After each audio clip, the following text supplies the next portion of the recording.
SG Reads. Hello fellow travelers, my name is SG and welcome to the channel. Today we'll be doing another analog horror, but from the same creator as the Spider-Man analog horror, Just Preston. This one is a Disney and more specifically a Mickey Mouse analog horror. So I'm just going to call it the Mouse Logs for now, because that seems to be the common phrase constantly used in the series. This is kind of my thank you for the 300 subscribers. I'm really hoping that we can make it to 500 very soon. So yeah, let's get started. Before we do that, I would like to say thank you for subscribing. If you haven't, please leave a like, comment, and subscribe down below. I'd really appreciate it. And also go check out the original creator and the original videos down in the comment section and in the description. I'm sure it'll help both of us out. Alright, now we can get started.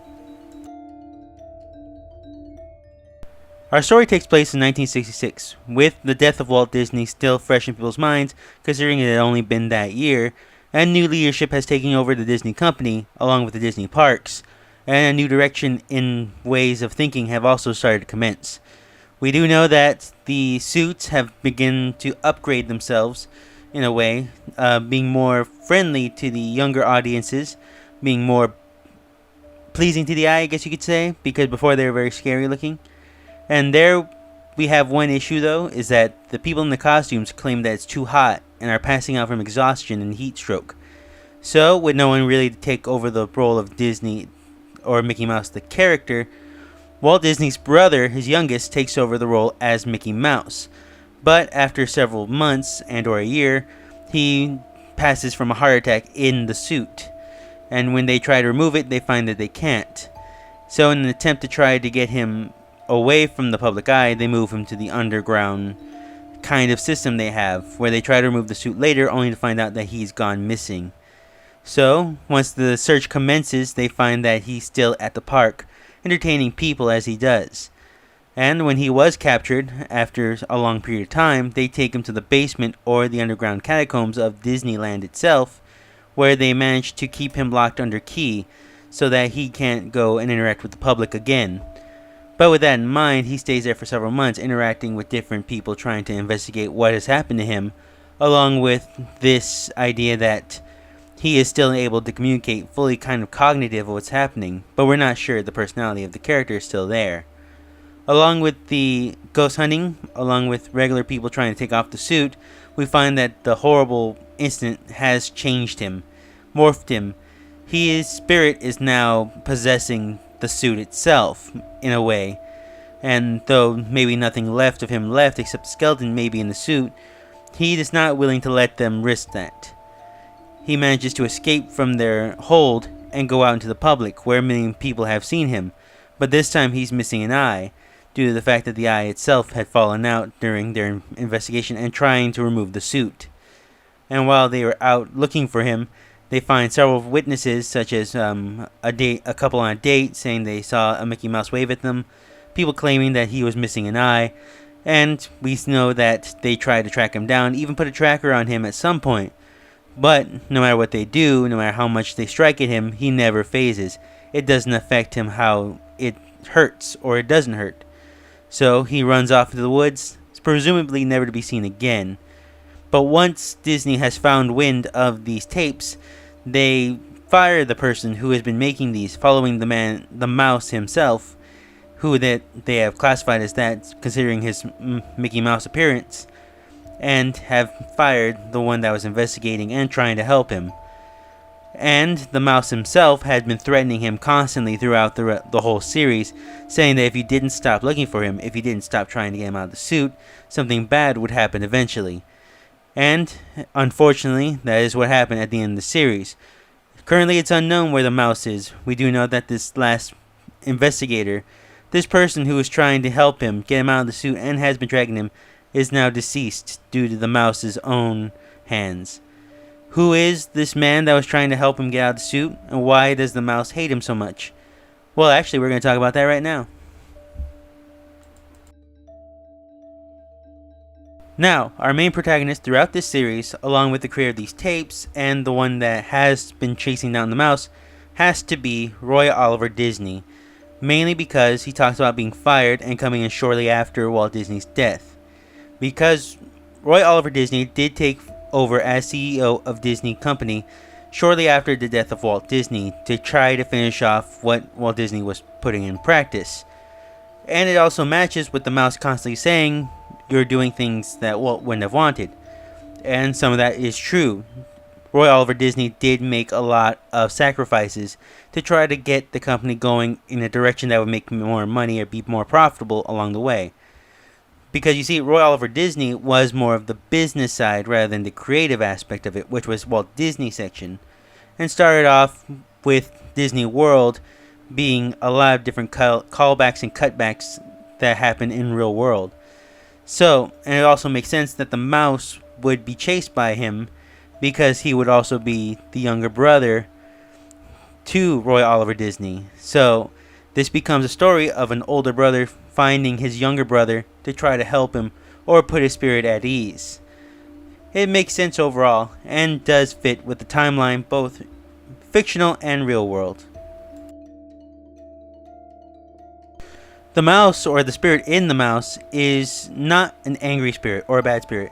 I mean, yeah, he's done bad things, and obviously at the end, he is a vengeful spirit. But he starts off as a sorrowful one, I guess you could say. The reason his brother wanted to take over as the mouse, or as the Mickey Mouse mascot, was because Walt Disney himself was the voice of Mickey Mouse for the animated series of the earlier years.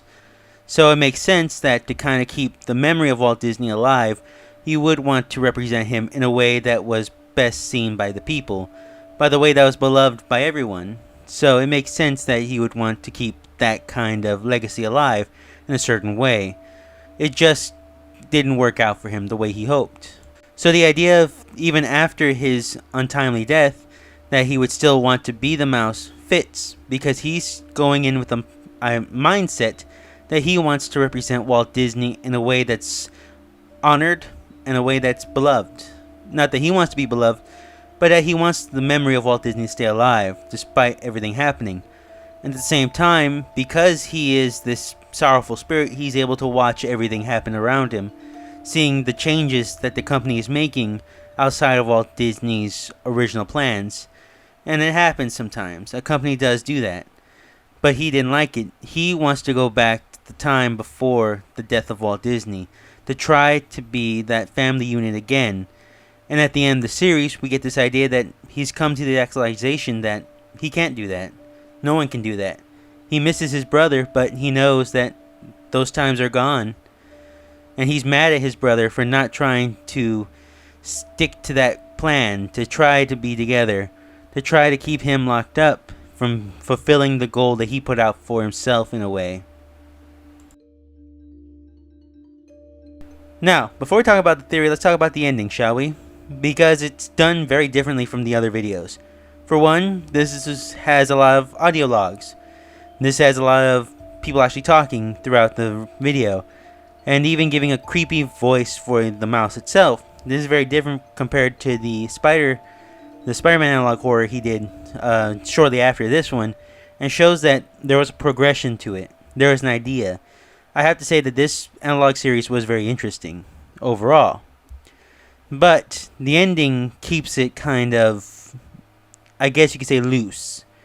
Because we do get the end for our main protagonist, and probably why we don't have a sequel for it, because he's gone. We do know that the mouse caught up with him, gave him his message, and ultimately our main protagonist passed shortly after, or during the video. Now, that's why this series ends, because there's no one to track him down. No one knows of him, and if they do, it's only a small percentage of people, like investigators, maintenance men, and maybe people that worked at Disney themselves. I do think that this could be picked up later on, but gives a loose ending to it all, of the mouse just running off and not really knowing what he's doing next. Now, what do I think could happen next, is the theory I'm going to go with. Well, we do have a few options, really. We have ones that suggest that maybe he went back to Disneyland or Disney World, which is probably where I think they would go, because that was Walt Disney's magnum opus. It is his end game overall. something that he wanted to bring to the people as a view of the future and to see what happened. Could the mouse be gone or have passed? No. If that was possible, it would already happen, considering how hard our protagonist and a lot of other people were looking for him. So, if anything, I think they could do like a found footage kind of thing, kind of like a Lost Attractions bit, where we do see the one-eyed Mickey, or the mouse, being present in Disney World through the tunnel systems underneath the park, because every Disney park has one, and maybe having witnesses see him. This is a very interesting concept that could be revisited later on. In fact, I would really like to see it continued myself, because it is very fun and very neat idea to have this sort of twist to the Disney storyline, or legacy if you will.